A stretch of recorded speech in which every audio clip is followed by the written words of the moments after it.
화평케 하는 자의 복, 이 주제와 방향으로 말씀을 선포하도록 하겠습니다. 하나님께서 아브라함에게 가나안 땅을 주시고 후손을 주신다고 약속하셨습니다. 먼저 후손을 주신다는 약속이 이삭을 통해서 선행적으로 이루어졌죠. 그래서 아브라함에게 이삭을 주셨죠. 이것은 웃음을 주신 것, 우리 인생 가운데 절망 가운데 소망을 주신 것을 말씀해 주고 있습니다. 그래서 그 이사야서 55장의 말씀에서 보면 찔레에서 화석류가 날 것이다, 이런 말씀을 하고 계시거든요. 황폐한 땅에서 아름다운 열매가 맺어지는 것을 말씀해 주고 있습니다. 그러면 그 전환점이 어디에 있냐면요, 말씀과 기도에 있어요. 그래서 너희들이 이 헛된 수고를 하지 말고 내게 와서 말씀을 들으라고. 말씀을 듣고 말씀을 들으면 내가 너희들에게 좋은 것을 줄 것이고 기름진 것을 줄 것이라고. 기름지다는 것은 최상의 가치가 있는 것을 주신다는 말씀이죠. 그리고 나서 주님께서 주시는 것이 5절에서 너는 나를 만날 만할 때에 부르라, 그리고 나를 찾으라, 이렇게 말씀하고 계시거든요. 이것은 부르짖음의 기도입니다. cry out 하면서 드리는 그 기도죠. 그리고 나서 그 다음 주님께서 주신 그 유명한 말씀이죠. 내 입에서 하늘에서 눈과 비가 내려서 그리로 되돌아가지 아니하고 땅을 적셔서 소출이 나게 하고 파종하는 자에게는 종자를 먹는 자에게는 양식을 준 것 같이 이와 같이 내 입에서 나가는 말도 내게로 되돌아오지 아니하고 내가 기뻐하는 뜻을 이루며 내가 보낸 일에 형통하다, 이렇게 말씀하고 계시거든요. 그런데 그 중심에 위치한 것이 주님 앞에 기도드리는 부르짖음의 기도죠.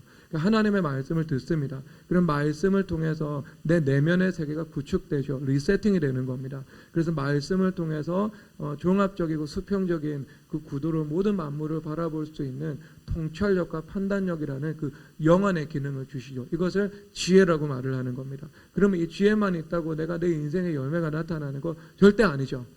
통찰력과 판단력만 있으면 됩니까? 그럼 그것만 있으면 문제가 없죠. 성경에서 보면 경주자들이라고 선착하는 것도 아니고, 그 다음에 명철한 자들이라고 사랑받는 것도 아니고, 힘이 세다고 해서 전쟁에서 승리하는 것도 아니다, 이 말씀을 하고 있거든요. 내가 그런 은사와 자원들을 가지고 있다고 세상에서 모든 사람들이 30배, 60배, 100배 열매를 맺으면서 살아가면 세상에 열매 맺지 못하는 사람들이 어디에 있겠어요? 다 저마다 하나님께서 주신 은사가 있고 재능들이 있는데요. 실제 우리가 세상에서 보면 이 생각보다 인생이 과잉으로 점철되는 사람들이 굉장히 많이 있거든요. 뭐 좋은 학교 나오고 그다음 좋은 직장을 가지다가 감옥 가는 사람도 정말 많이 있어요. 그러면 그런 것이 전부가 아니잖아요. 무엇이 와야 돼요? 생명이 와야 되잖아요. 예수님께서 주시는 생명이 없으면 우리 삶 속에서 어떤 열매를 맺을 수가 없게 되는 겁니다. 그래서 너희들이 아버지께서 참 포도나무요 내가 참 포도나무요 너희는 가지는 내게 붙어있지 않으면 열매 맺지 못한다. 그러니까 스스로 너희들은 열매 맺을 수 없다, 이 말씀하시죠. 그러니까 주님 뿌리 되신 예수 그리스도로부터 나오는 생명력이 없다면 우리 삶 속에서 어떤 열매를 맺는 것도 유언한 거죠. 그러면 그 생명은 무엇을 통해서 나오는가? 당연히 이것은 부르짖음의 기도를 통해서 하늘로부터 오는 권능이 우리 가운데 임하게 되는 겁니다. 그것은 주님께서 그런 방식으로 우리 가운데 권능을 주신다고요, 구약 성경과 신약 성경에서 약속하셨습니다. 그래서 그 통로로 하나님의 말씀의 법에 의거하여서 우리 가운데 성령 하나님의 능력, 그 생명력이 임하는 것이고요, 그 결과 열매가 맺어지는 거예요. 그 부르짖음의 기도가 있고, 그 부르짖음의 기도를 통해서 하나님께서 말씀을 우리 가운데 이루어 주시는데 어떻게 되는가? 우리 가운데 찔레가 있는 곳에 화석류가 나는 것처럼, 가시와 엉겅퀴가 있는 곳 가운데 그것이 제거가 되고 참포도나무 열매가 맺어지는 것처럼 그 극상품의 열매가 우리 가운데 맺어지는, 이것을 주님께서 말씀해 주고 있는 겁니다. 그러면 그 두 가지 근거가 뭐죠? 말씀과 기도인 거예요.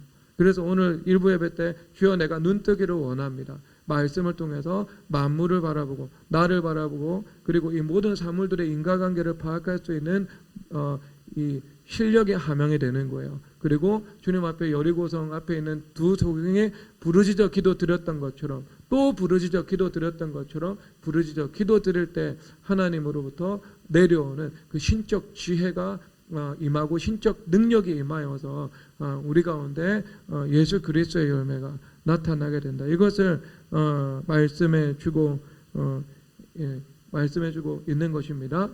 그것이 이제 오늘 이 말씀의 핵심적인 사안 중에 하나인 것이죠.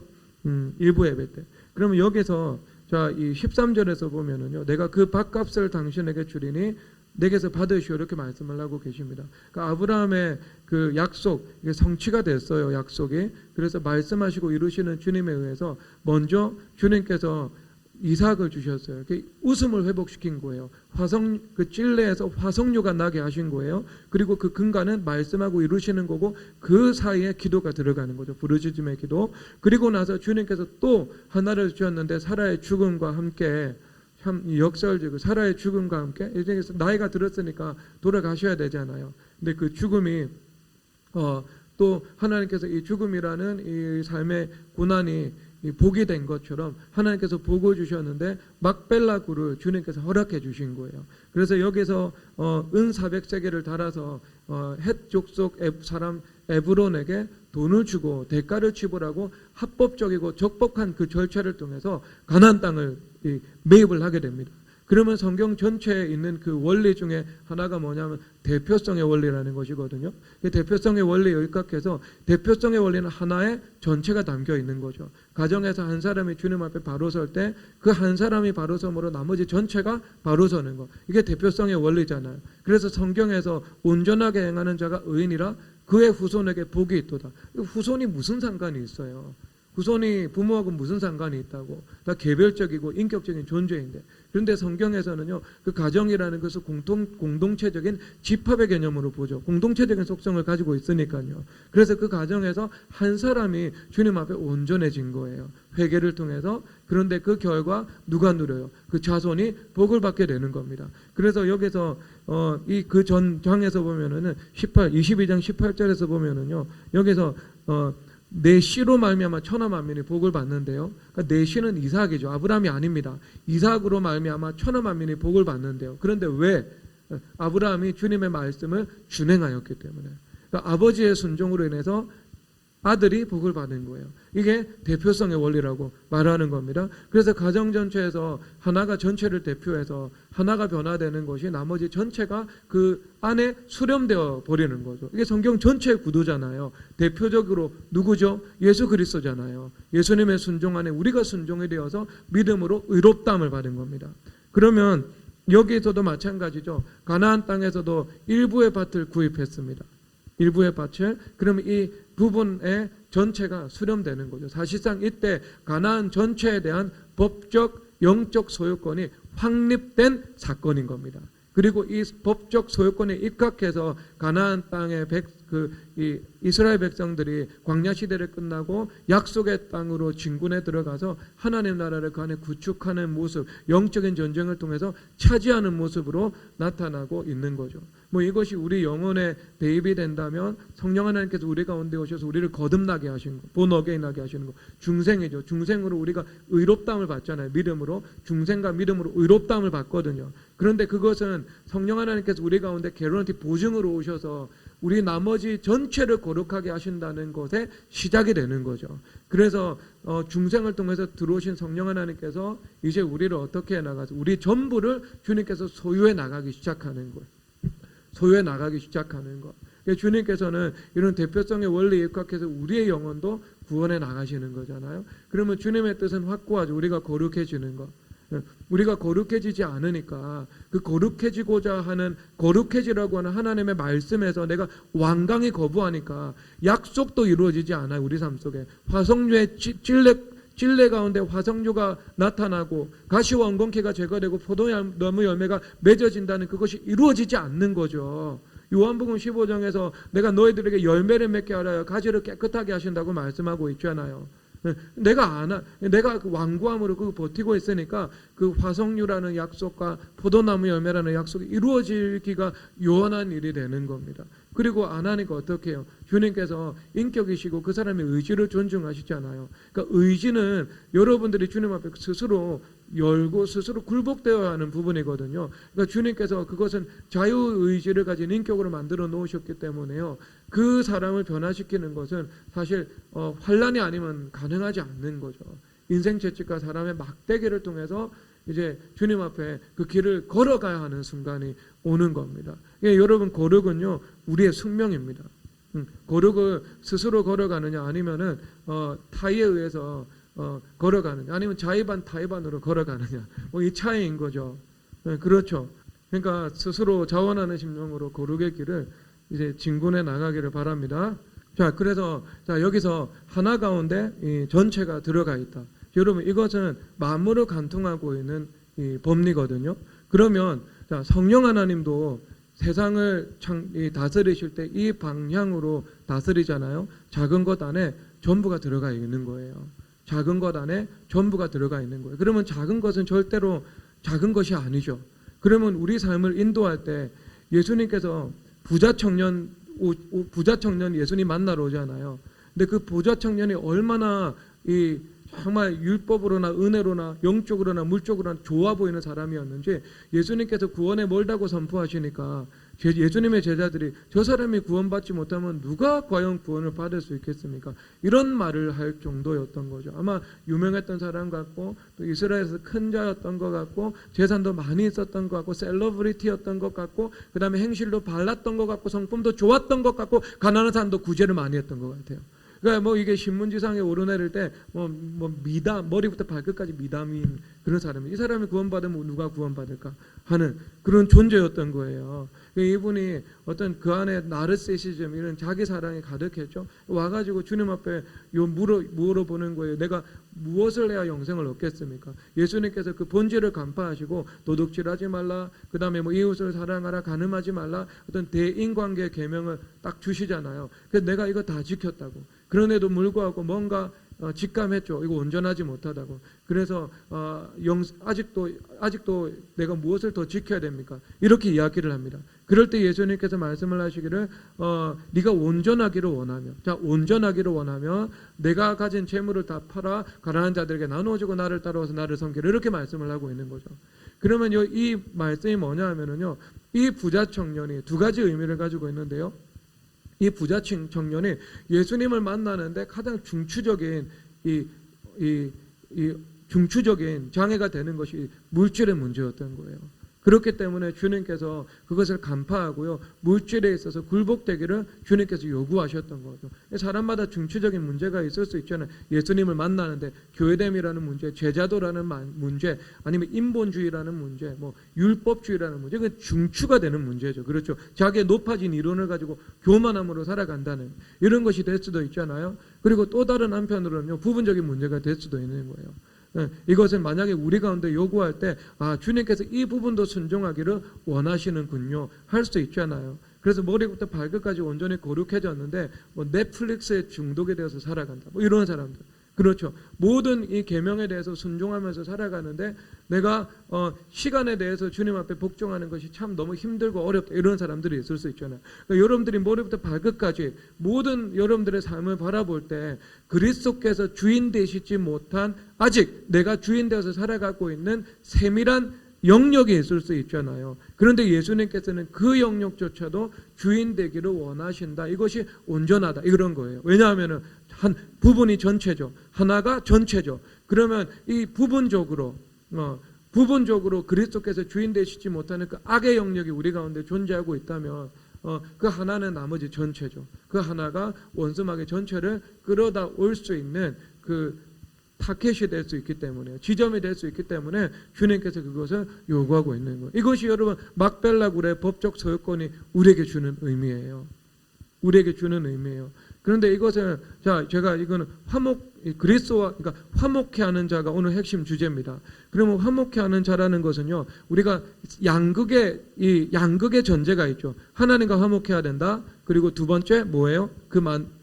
나머지 그 S극은 악과 연합하면 안 된다는 거죠. 여러분들이 죄, 그 다음에 악, 불법, 그 다음에 악인 이런 사람들하고는요 화목하는 것이 주님의 뜻이 아니죠. 챈볼린이 히틀러하고 화목했다가 나중에 참 곤란을 당했지 않습니까? 악의 본질을 통찰하지 못하고 악과 연합하는 의를 범한 거죠.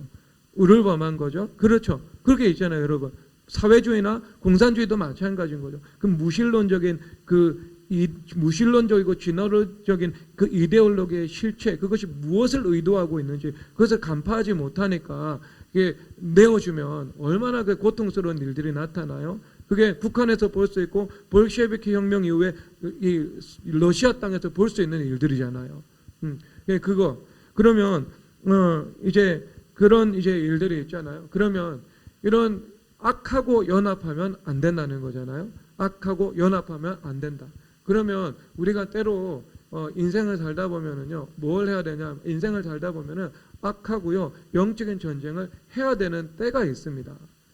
그럴 때가 있습니다. 그러니까 우리가 화목한 자가 돼야 돼요. 화평케 하는 자가 돼야 돼요. 그런데 이 화목하다는 것이 악과 불법과 화목하다는 것을 이야기를 하고 있는 건 아니에요. 우리 내부에 있는 죄와 치열한 영적인 전쟁을 하는 것처럼 우리가 믿음의 사람들의 일들을 보면 때로는 악 혹은 악의 화신, 악의 대표자들과 치열한 영적인 전쟁을 통해 가지고요, 그 악의 연합과 결집을 깨트려야 하는 그 경우들도 우리 삶 속에 존재한다니까요.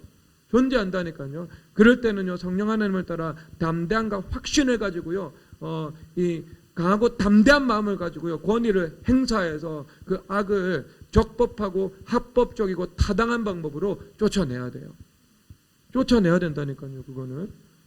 그렇게 하는 것이 하나님의 뜻입니다. 그래서 아브라함도 메소포타미아 4명의 왕들과 화평케 하는 자였지만 그 시점에는 목숨을 걸고 가가지고 전쟁해가지고요, 지켜내잖아요.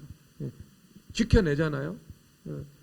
그러면 이게 넓게 보면은 그렇게 확대되는 거잖아요. 히스기야의 시대 아수르 왕이 18만 5천 대군이 예루살렘의 턱 밑까지 진군해서 약속의 땅을 짓밟으려고 했잖아요. 그럴 때 히스기야는 이 악에 대해서 너무나도 무력하다 보니까 기도, 이거밖에는 할 수 있는 것이 없었죠. 그렇죠. 기도로 그 악을 몰아내잖아요. 여러분, 이게 성경적입니다. 시편 56편 9절에서 그렇게 말씀을 하죠. 내가 아뢰는 날에 악인을 쫓아내시리니, 이렇게 말씀을 하고 있습니다. 내가 주님 앞에 기도하면 내 주변의 악인을 주님께서 내보내신다고요. 주님께서 때를 따라, 법을 따라, 그 다음에 권위를 따라, 그 다음에 나의 순종을 따라, 그리고 이 모든 것의 바탕에는 무엇이 필요해요? 기도가 있어야 되죠. 기도를 통해서 성령 하나님께서 행사하셔서 아수르를 물리치는 것처럼, 메소포타미아 왕 4명의 왕을 물리치는 것처럼 주님께서 물리치신다는 것들을 말씀해 주고 있는 거죠. 이게 만남의 축복의 근간입니다. 우리는 악인하고 관계 맺는 것들을 상당히 제어되어야 해요. 기도를 통해서 보호를 받아야 되고, 그러나 악과 이 악이 하나님의 경륜 안에서 틈을 탄 경우들도 있고, 내가 불가피한 만남이 있을 경우들도 있거든요. 그럴 때 악에 대해 대처하는 그 지혜인 거죠. 지혜. 그러니까 그게 뭐냐면 대표성의 원리라고 하는 거예요. 악에 대해서. 그래서 이게 원수마귀들도 똑같아요. 원수마귀들도 이 악은요, 대표성의 원리를 가지고 운영을 하고 있거든요.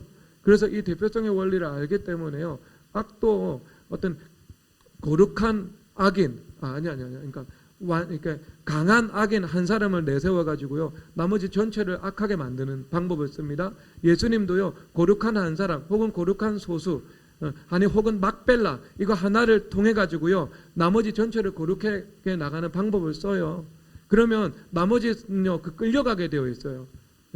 악의 힘이 강하면 악으로 끌려가고요, 선의 힘이 강하면 선의 힘으로 끌려가는 거예요. 그러니까 여러분, 이것은 사실상 이 능력 대결이죠. 성령 하나님의 권능이 있어야 되는 거죠. 여러분들이 예를 들어 간사를 한다. 그러면 성령 하나님 권능 없으면은요, 못합니다. 왜냐하면 사람들의 자기 중심성하고 무언가 씨름을 해야 되는 일들이잖아요. 그렇죠. 씨름을 해야 되는데 어떻게 이 성령 하나님의 권능 없이 할 수 있겠어요.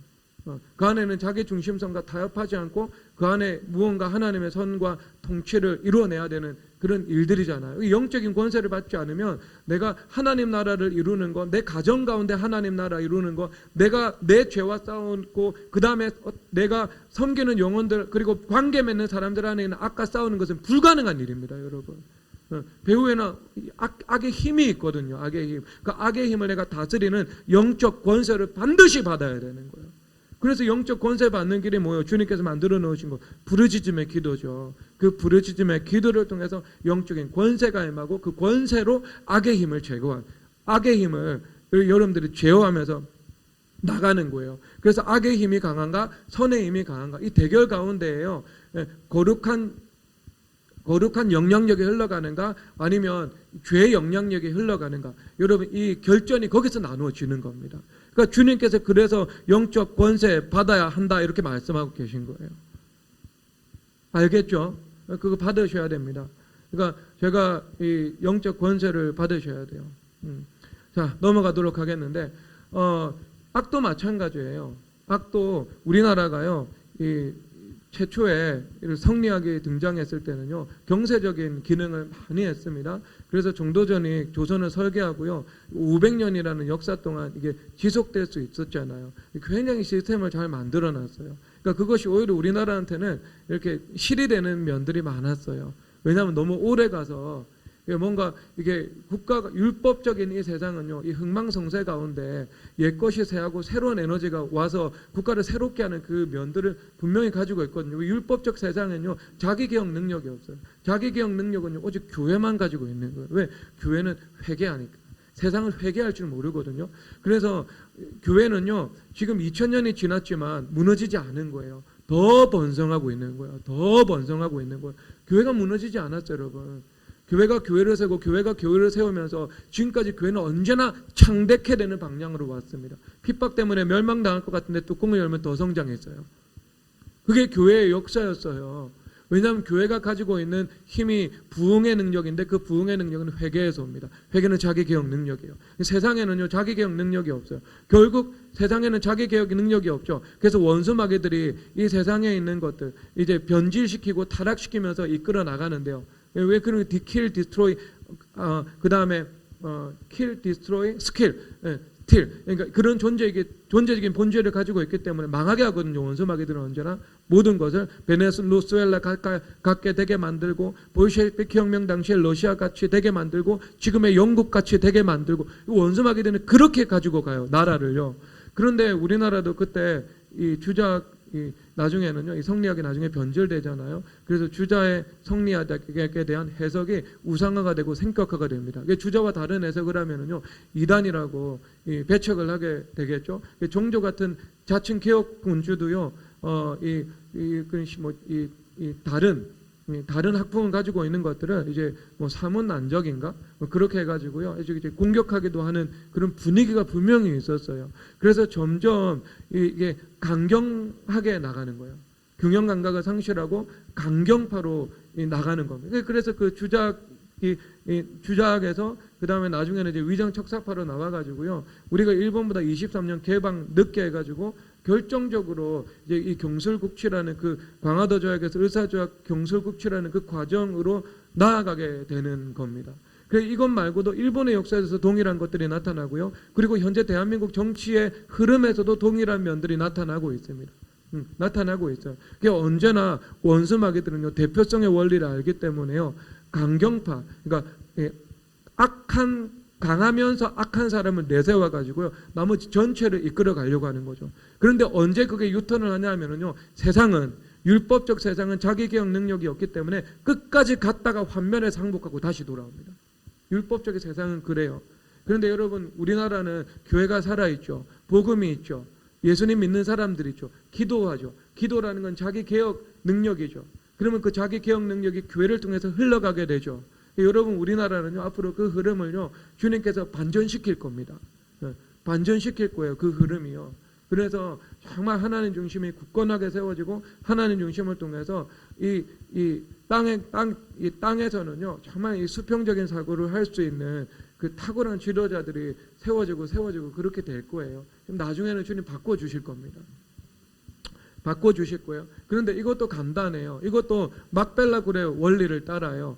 성경에서 요한계시록 19장에서 보면은요 하나님께서 X, Y, Z, G축이 서로 하나가 되는 장면이 나와요.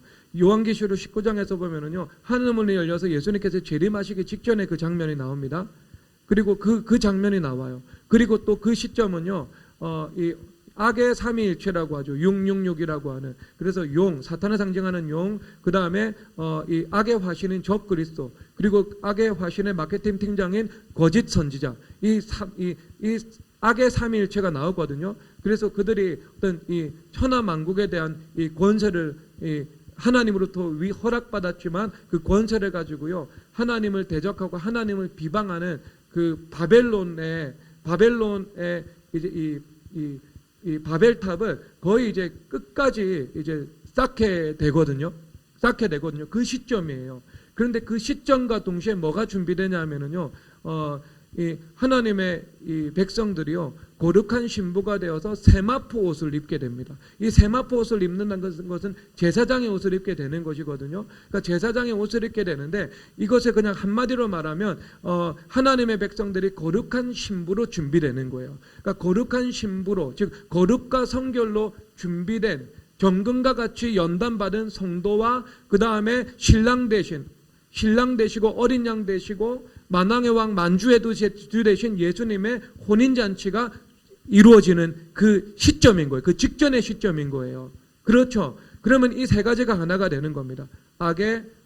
이 악의 결집, 그리고 악의 강화, 이것이 악의 대표성이 강화가 되는 거죠. 그 다음에 거룩의 대표성이 강화가 되는 거예요. 그래서 거룩하고 성결한 신부로 준비가 됩니다. 그것과 동시에 열린 문을 통해서 신랑 대신 예수님께서 신부 대신 이 교회를 이제 영접하기 위해서 내려오고 계시는 그 순간입니다.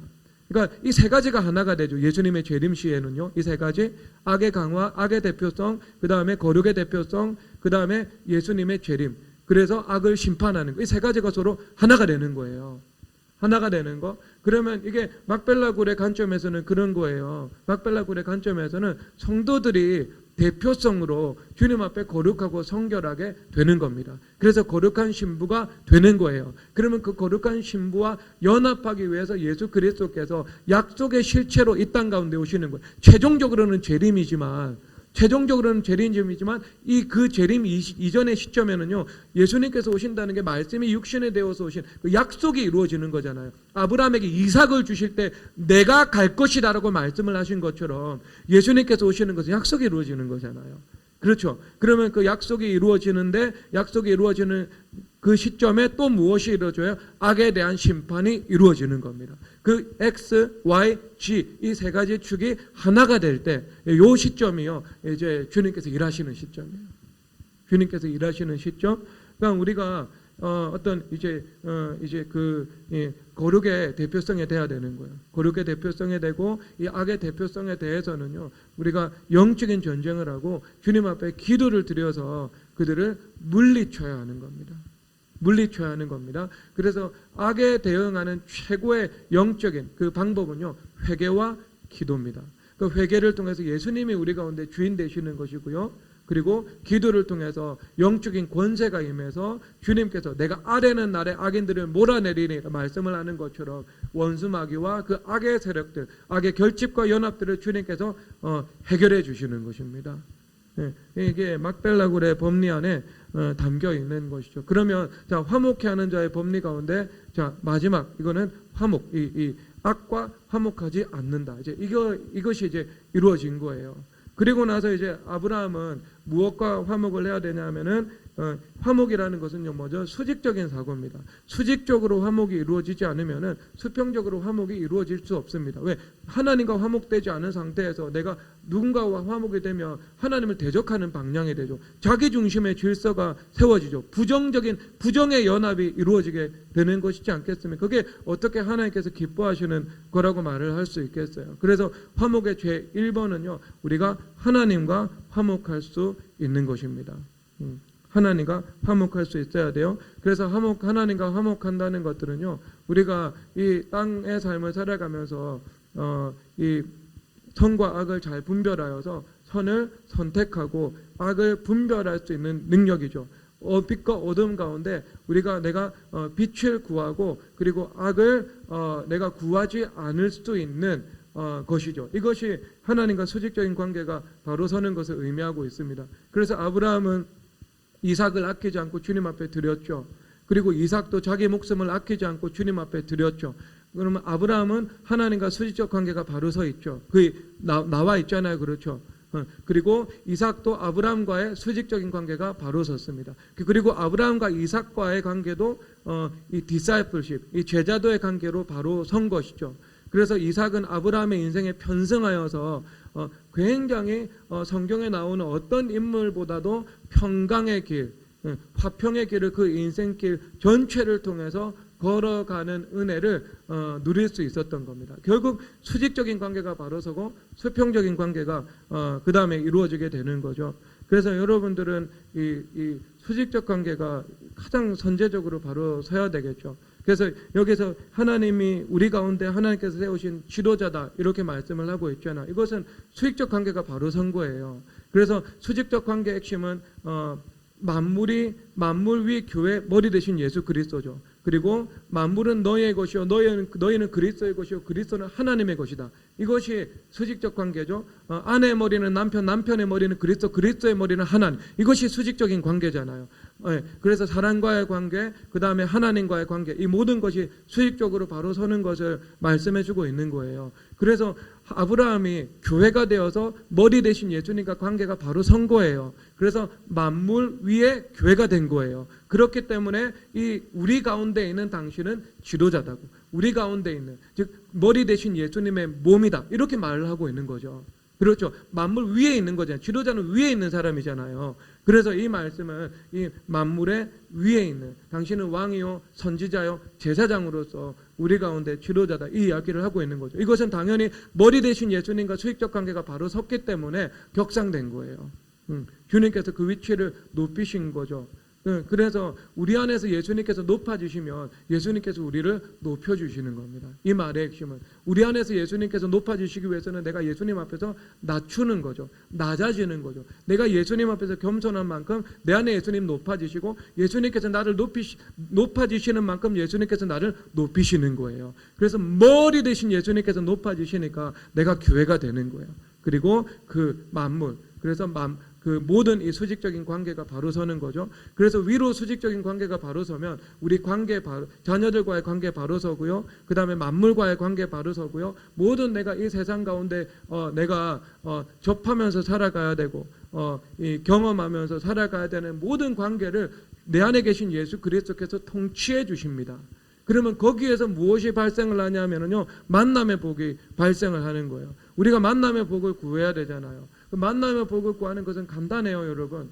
만남의 복을 구하는 것은요, 내가 복이며 되면 되는 거예요. 내가 선이 되면 되면 내가 빛이 되면 되는 거예요. 그런데 이 하나를 성경에서 너희들이 거룩한 성전이 되는 것이다 라는 것을 말해주고 있잖아요. 그러면 예수님께서 이 거룩한 이 선한 자는 선한 자와 거룩한 자는 거룩한 자와 빛된 자는 빛된 자와 이렇게 서로 이끌립니다. 성경에 그 근거가 나와 있어요. 예수님께서 뭐라고 말씀을 하시냐면은 저 사람들은 내게 오기를 원하지 아니한다. 왜냐하면 어둠에 있기 때문에 빛 가운데로 왔을 때 그 어둠이 들어갈까봐 빛 가운데로 오기를 원하지 아니한다. 이렇게 말씀을 하고 계세요. 어둠은 어둠끼리 있기를 원하고 빛은 빛끼리 있기를 원하는 거예요. 이게 하나님 만들어 놓은 사물의 속성이에요. 그럼 내가 거룩한 성전이 되어서 빛이요 선이요 내가 복이요 그런 존재가 되기만 하면 주님께서 우리 관계를 주님께서 재편해 주시면서 거룩해져야 되는 사람들, 선해져야 되는 사람들, 빛으로 이 빛이 필요한 사람들, 그리고 그런 사람들을 중심으로 주님께서 내 관계를 형성해 주시는 거예요. 이게 만남의 복인 거예요. 만남의 복을 구하기 전에 내가 복이 되는 거, 내가 복이 되는 것은 당연히 내가 예수님께서 주인 되시는 거룩한 사람이 되는 것을 말씀해 주고 있는 겁니다. 그래서 주님께서 통치해 주시는 그런 만남의 복을 허락해 주시는 것이죠. 그런데 이 수직적인 관계가 어그러지면은요, 모든 관계가 어그러지게 되어 있어요. 그래서 이 주변에 만물과의 관계, 그 다음에 사람과의 관계든 이것이 어그러짐과 거스러짐 이런 것들로 나타나서 내가 아주 이 피곤함의 인생을 살아가게 되는 겁니다. 원래 내가 거룩해지면 주님께서 순차적으로 점진적으로 내 삶을 거룩하게 만들어 주시거든요. 점점 거룩해져야 됩니다. 그런데 그런 것들이 전혀 있지 않고 새롭게 하시는 것들이 있지 않고 평강하게 하시는 것들이 있지 않고 그냥 계속 그냥 나의 모든 관계는 고달프기만 하고 피곤하기만 하고 뭐 그렇게 되는 거죠. 그렇게 되는 거죠. 그러니까 내가 주님 앞에 수익적인 관계가 아주 바로 서야 돼요. 그 수익적인 관계에 입각해서 수평적인 관계로 열어가는 거예요. 우리 교회 여기 수평적인 관계가 많잖아요. 그러면 예를 들어 자 외부적으로 객관적으로 볼 때 부부 관계도 수직적이지만 수평적인 속성이 있죠. 그리고 남매 관계, 자매 관계, 형제 관계가 이게 위아래 서열이 분명히 있지만 하지만 또 외부에서 보면은 그게 수평적인 관계가 될 수도 있잖아요.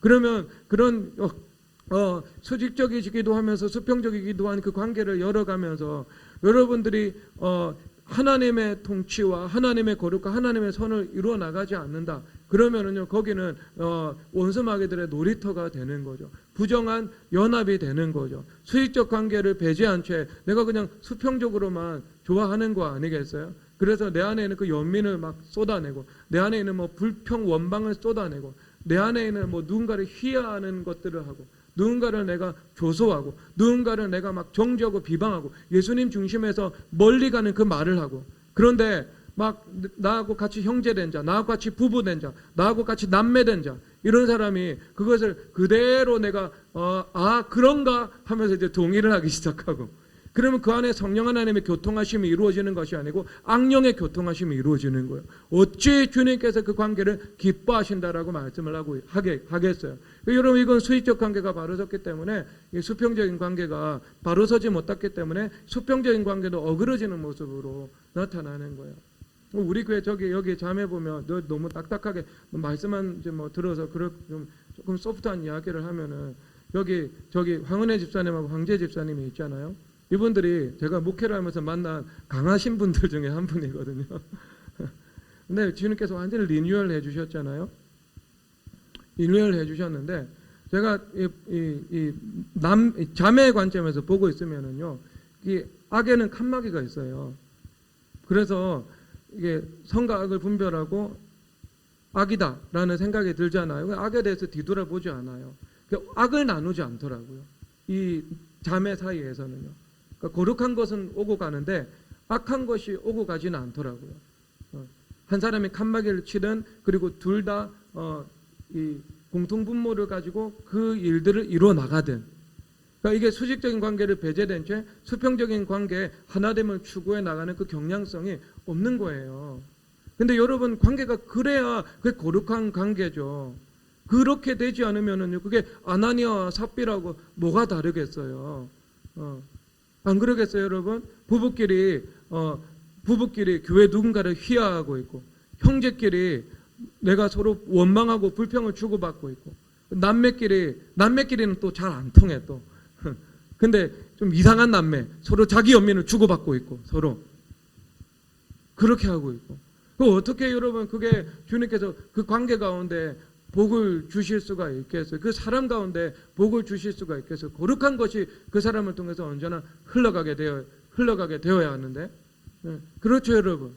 수직적인 관계를 통해서 수평적인 관계를 먼저 열어 나가야 되는 겁니다. 그러면 여러분들이 선과 악, 빛과 어둠을 분별해서 빛이 유통될 수 있도록 선한 것이 서로 오고 갈 수 있도록 만드는 거예요. 그리고 어둠, 그리고 불법, 흑암 여기에 대해서는 칸막이를 치는 거죠. 칸막이를 칠 수 있는 거죠. 가족끼리는 비교적 여러분들이 수월하게 말할 수 있잖아요. 가족들한테 악의 칸막이를 친다고 해서 당장 기분 나쁠지는 모르지만 그것으로 인해서 원수관계가 되는 일은 없거든요. 그리고 꼭 한쪽에서 기도를 드리기 때문에요. 또 금방 수습이 돼요. 뭐 어디 가겠어 안 보고 살 것도 아니고. 별 문제가 안 돼요. 그런 관계성 속에는요. 그런 관계성 속에서는요. 그냥 여러분 단호하게 칸막이도 치고 그래야 돼요. 그리고 권면도 할 수 있고 그리고 지혜를 따라 은혜를 따라 기도를 따라 그걸 해야 되는 거죠. 물론 그거는 율법주의로 하면 안 되죠. 지금까지 율법주의 배웠는데 이 말 듣고 율법주의 면허증 받아가지고 또 그 옛사람 부활시키지 마시고요. 그 은혜를 따라 기도를 따라 지혜를 따라 하는 거예요. 그것도 피차 성인이기 때문에 그렇죠. 그 다음에 우리가 수평적인 관계를 열어 나가야 됩니다. 근데 이 수평적인 관계를 열어 나갈 때 진짜 중요한 게 하나님의 말씀으로 우리의 내면의 세계가 아주 건강해지고 건전해지는 겁니다. 그래서 내면의 세계가 건강해지면은요, 건전한 판단력과 분별력이 우리를 통해서 나올 수 있거든요. 그러니까 원수 마귀들은 우리가 건강한 판단을 하고 분별을 하는 것을 막으려고 해요. 어떻게 해요? 내면 세계 가운데 한 축을 붕괴시키는 것을 통해서요. 그 생각을 붕괴시키거나 정서를 붕괴시키거나, 그래서 뒤 흔들어 버려 가지고요. 이 온전하게 보고 분별하는 것들을 방해하려고 하는 거. 이게 원수 마귀들의 속성이에요. 그러면 일단 모든 건전한 판단과 분별력은요, 내면의 세계가 아주 견고하고 건강하게 내 안에서 구축이 되어야 하는 것이죠. 그래서 하나님의 말씀이 쌓이고 하나님의 말씀이 내면화되고 하나님의 말씀이 나에게 인격화가 되고 인격화가 돼야 돼요. 그 다음에 그 내 안에 있는 그 불법들은 주님 앞에 그렇게 발견될 때마다 회개하고 또 십자가로 가져가는 그 과정을 밟아 나가야 되죠. 그래서 늘 내가 평강 가운데 무언가 분별하고 판단할 수 있도록 내가 그것을 끊임없이 유지시켜 나가야 합니다. 그럴 때 여러분 보고 듣고 느끼는 것이 온전하죠. 그게 되지 않는 순간, 내가 정서가 흔들리거나 생각이 흔들리거나 그런 온전하지 못하는 상태에서 내리는 그 보고 듣고 느끼는 그 것들은요, 상당히 온전하지 못할 확률이 높아요. 오판할 가능성이 높다니까요. 그거이 바르지 않죠. 그리고 우리가 이제 수평적인 관계를 이제 복되게 열어가기 위해서는요, 또 우리 마음 가운데 이 주님 앞에 좀 굴절되는 부분들이요, 많이 좀 회개가 돼야 돼요. 그래서 왜곡되어 있는 것, 상대방의 이 말과 표정과 행위에 대해서 내가 왜곡해서 굴절해서 내가 받아들이는 것들, 내가 스스로 그거는 이제 굴절시키는 거예요. 사실과 다른 거죠. 전체적인 사실관계를 다 담고 있는 게 아닌 거죠. 그냥 내가 협소하게 보고 느끼고 판단한 거, 그거 가지고 사실인 것처럼 전부인 것처럼 주장을 하는 거예요. 그게 내 안에 있는 그 왜곡된 거죠. 그 왜곡된 거 주님 앞에 회개해야 되겠죠. 그리고 예수님 앞에 너희들 어린아이와 같이 되지 않으면 천국에 들어갈 수 없고, 어린아이와 되는 자가 하나님 나라에서 큰 자다고 말을 하는데, 우리가 그것에 대해서 반대되는 거, 누가 크냐 하는 거죠. 누가 크냐 이 말 문제는 결국 내가 비교의식을 가지고 있는 것이고, 또 시기질투도 가지고 있는 것이고, 내가 경쟁의식도 가지고 있는 거잖아요. 그러면 내가 온전히 주님과의 관계에서 걸어설 수가 없는 요인들이 되는 거죠. 여러분, 수평적인 관계를 방해하는 것들, 그런 것들, 대표적인 것들이 왜곡시키는 것, 그 다음에 시기질투, 경쟁심, 그다음에 비교의식, 이런 요인들이 될 수 있습니다. 이런 요인들이 한번 틈을 타기 시작하면은요, 내가 보는 것은 원수 마귀가 넣어준 것들을 가지고 보게 되는 거예요. 사람마다 어떤 민감하고 예민한 사람은 통찰력이 있는 사람이 있잖아요. 그런데 그런 통찰력이라는 기능이 있는데요, 그게 원수 마귀가 내 내면 세계 속에 다른 부분을 내가 흔들어 놓잖아요. 어떤 사람은 좀 영적인 민감함을 가지고 있는 사람들 있잖아요. 센스가 있는 사람들 있잖아요. 그런데 그 센스가 있고 민감함이 있는데 원수 마귀가 내면 세계 속에 다른 축으로 들어와 가지고요, 그 통찰력을 이 내면을 흔들어 가지고요, 통찰력을 동원해서 이제 왜곡된 것을 보게 할 수도 있는 겁니다. 그렇죠. 통찰력은 무언가를 본다는 건데, 본다는 기능인데요, 그 기능이 건강한 내면의 상태 속에서, 건강한 건전한 판단력 속에서 그게 온전하게 기능되면 모르겠지만, 내가 내 생각이나 정서 가운데 원소리들을 들어와서 흔들어 놓은 상태는요, 틀린 거예요. 어떤 통찰은 했는데 그 통찰에 대한 후속 조치도 틀리고요. 그리고 그 통찰에 대한 어떤 전후 관계를 파악하는 것도 틀리고요. 그 통찰에 대한 해석도 틀려버리게 되는 거예요. 결국 다 틀리게 되는 거죠. 틀리게 되는 거죠. 주님 앞에 우리 안에 있는 그런 이 내면의 세계가 건강해질 수 있도록 그런 일들은 주님 앞에 다 회개하고 정직하고 진실되게 주님 앞에 아뢰어 드려서 그 자유를 경험을 해야 됩니다. 그 자유를 경험을 해야 내가 거룩한 성전이 되는 것이고, 보배를 담은 질그릇이 되는 거고, 물고기를 잡을 수 있는 사람이 되는 것이고, 원대하신 창조주 하나님께서 구하시는 이 관대하고 넉넉한 그런 이제 이 품을 가지고 있는, 그릇을 가지고 있는 내가 이 인격으로 내가 새 창조 될 수 있는 거예요. 그러니까 여러분, 그 건강한 영안이 열린다는 것은 주님께서 판단력을 주신다는 것이거든요. 말씀으로 판단할 수 있는 것, 그리고 내면이 거룩하고 성결한 것. 그래서 그 건강한 판단력, 왜곡되지 않는 판단력을요, 주님 앞에 반드시 구하셔야 됩니다. 그것을 구하지 않고서는요, 여러분, 지도자는 될 수 없습니다. 지도자는 될 수 없어요, 여러분.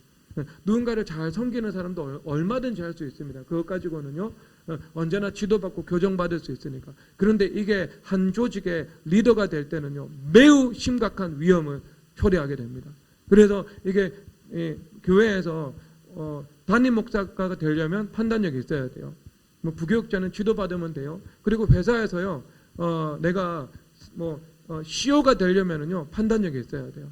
내가 사업을 하려면요, 판단력이 있어야 돼요. 내가 조직의 리더가 되려면요, 판단력이 있어야 돼요. 이게 없이는요, 이 건전한 판단력이 없으면 내가 보고 느끼고 추론하고 상상하고 이런 것들에 오류가 난다니까요. 통찰력이 있다 하더라도요, 본다 하더라도요, 보는 것 외 나머지 전부가 이 왜곡되는 거죠. 후속 조치가 잘못되는 것 아니겠어요?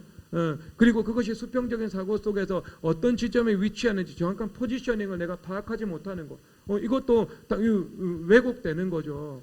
인과관계가 왜곡될 수도 있는 거죠. 내가 거짓되게 그것을 추론하고 상상해 나갈 수도 있는 거지 않겠습니까? 주님 앞에 그 건전한 판단력, 균형 잡힌 판단력을요, 주님 앞에 구해야 돼요. 그런데 이게 어디서부터 나온다고요? 말씀에서 나온다고요. 언제나 말씀은요, 그 반대편에서 균형을 잡아주는 하나님의 말씀이 있어요. 은혜가 있으면 뭐가 있어요? 진리가 있잖아요. 사랑이 있으면 뭐가 있어요? 공의가 있잖아요. 치리가 있으면 또 뭐가 있어요? 용서가 있잖아요. 은혜 없는 진리는 진리가 아니고요, 진리 없는 은혜는 은혜가 아니에요. 은혜와 진리가 서로 하나가 되어서 움직여 나가거든요. 그러면 그 수평적인 사고라는 것은 언제나 판단이라는 것은 그 어떤 사안이 있을 때 그 사안의 반대편에서도 바라볼 수 있는 거죠. 그렇죠? 그리고 사람들과의 관계가 있을 때 상대방의 입장에서 생각할 수 있는 거죠. 상대방의 입장에서 생각해서 그럼에도 불구하고 내가 하나님의 통치와 거룩과 선을 그 안에서 이루어 나갈 수 있는 거죠. 때로는 충돌도 감수하면서, 때로는 갈등도 감수하면서, 그러면서 기도 많이 하고요. 그렇죠? 그런 거예요. 그리고 때로는 내가 어떤 사람에게 말하면서 그 말을 듣고 있는 다른 사람들의 생각도 내가 한번 헤아려 볼 수 있는 거죠. 이런 거예요. 그러니까 이것이 하나님께서 주시는 그 판단력의 요소가 되는 거거든요. 그러니까 우리 미래교회에서 이제 간사님들이 이제 세워져야 되거든요. 간사님들에게는요, 정말 필수 불가결한 자질이요, 센스입니다, 여러분. 진짜 센스 없이는 간사를 못합니다. 근데 그 센스라는 것이 무엇인가? 통찰력도 통찰력이지만 통찰력의 저변과 기저에서 그 사람의 어떤 내면 세계 속에서 존재하는 그 건강한 판단력인 거예요. 판단력. 그래서 앞으로 제자됨 12일 할 텐데 이 말씀을 구하면서 주님 앞에 영광과 흑암이거든요. 영안이에요, 제 주제가. 하나님 앞에 정말 주님 앞에 내가 쓰임 받을 수 있는 판단력을 달라고 주님 앞에 기도를 드리시기를 바랍니다. 그 반드시 구하셔야 돼요. 그거 없이는 내가 이 무언가를 해 나가기가 좀 힘듭니다. 그리고 나서 여기 이제 마지막에 수평적인 관계에서 보면 우리 가운데 있는 하나님의 세우신 지도자시니 이렇게 말씀을 하고 계시잖아요. 그러니까 이게 이 주변에 있는 이 사람들이 주변에 있는 이 햇 사람들이 어때요? 아브라함 앞에서 겸손하잖아요. 이 사람들은 이미 토착화된 세력이고 여기서 실력이 있고 관계가 있고 그 다음에 세력화되어 있고 그런 힘이 있는 사람들이거든요. 그런데 그 힘 있는 사람이요, 아브라함 앞에 어때요? 겸손한 거예요. 아브라함 앞에 겸손한 거예요. 지금 우리 가운데 있는 지도자다 이렇게 말을 하고 있죠. 그런데 그 이유는 무엇인가? 아브라함이 먼저 그 사람들 앞에서 겸손했던 겁니다. 그래서 여기 12절에서 보면 그의 땅의 백성 앞에서 몸을 굽히며 라고 말씀하시죠. 7절에서 보면 헷 족속을 향하여 몸을 굽히고 라고 말을 하는 거예요. 아브라함의 그 겸손의 표상으로 여기서는 이제 기록이 되어 있는 것이죠. 아브라함 이제 화평케 하는 자다. 화평케 하는 자다.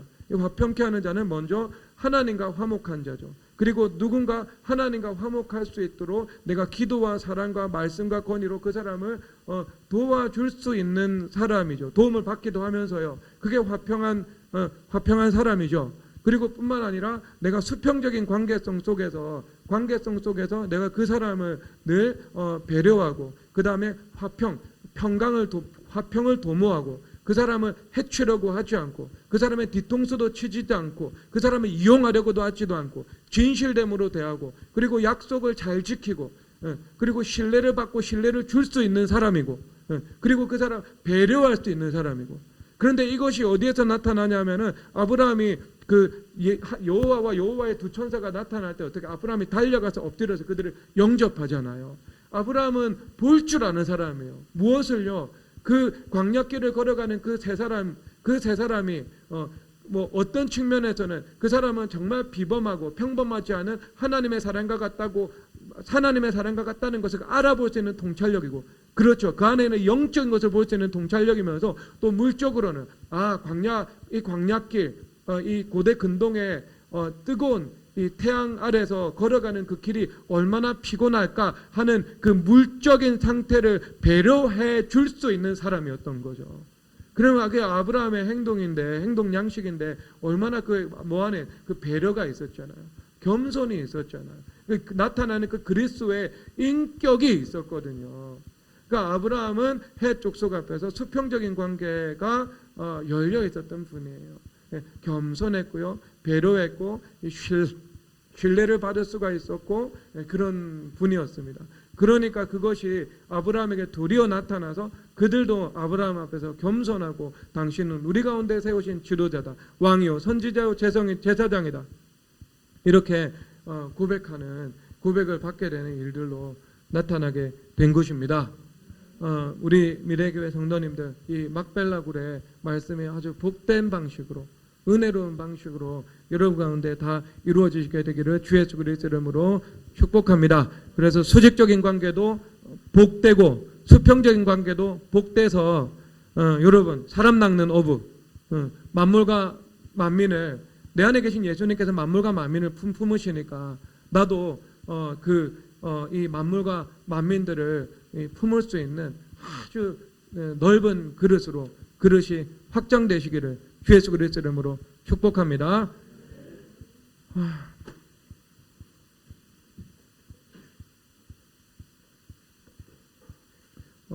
세상 모든 풍파 너를 흔들어 찬양하겠습니다. 박수 치면서 찬양. 세상 모든 풍파 너를 흔들어 약한 마음 낙심하게 될 때에 내려주신 주의 복을 세어라. 주의 크신 복을 내가 알리라. 바른 복을 세어 보아라. 크신 복을 내가 알리라. 바른 복을 세어 보아라. 주의 크신 복을 내가 알리라. 세상 근심 걱정 너를 누르고 십자가를 등에 지고 나갈 때 주가 내게 주신 복을 세어라. 두려움 없이 항상 찬송하리라. 바른 복을 세어 보아라. 크신 복을 내가 알리라. 바른 복을 세어 보아라. 주의 크신 복을 내가 알리라. 세상 권세 너의 앞길 막을 때 주만 믿고 낙심하지 말아라. 천사들이 너를 보호하리니 염려 없이 앞만 보고 나가라. 바른 복을 세어 보아라. 크신 복을 내가 알리라. 바른 복을 세어 보아라. 주의 크신 복을 내가 알리라. 정결함을 추구하여라. 북한 사람들아 일어나라. 일본 사람들을 사랑하여라. 한국교회된 소망 정결함을 추구하여라. 정결함을 추구하여라. 북한 사람들아 일어나라. 일본 사람들을 사랑하여라. 한국교회된 소망 정결함을 추구하여라. 정결함을 추구하여라. 북한 사람들아 일어나라. 일본 사람들을 사랑하여라. 한국교회는 정결함을 추구하라. 정결함을 추구하여라. 북한 사람들아 일어나라. 일본 사람들을 사랑하여라. 한국교회는 정결함을 추구하라. 정결함을 추구하여라. 북한 사람들아 일어나라. 일본 사람들을 사랑하여라. 한국교회는 정결함을 추구하라. 일어나여라. 북한 사람들아 일어나라. 일본 사람들을 사랑하여라. 한국교회는 도망이. 이 시간 주여 내가 눈뜨기를 원하나이다. 이 시간 주님 앞에 수평적 수직적 자구가 열리기를 원하나이다. 수직적 관계 수평적 관계가 주님의 뜻에 따라 활짝 복되게 열리기를 원하나이다. 이 막벨라 굴의 은혜를 허락하여 주시옵소서. 이 시간 주여 삼창하고 기도드리겠습니다.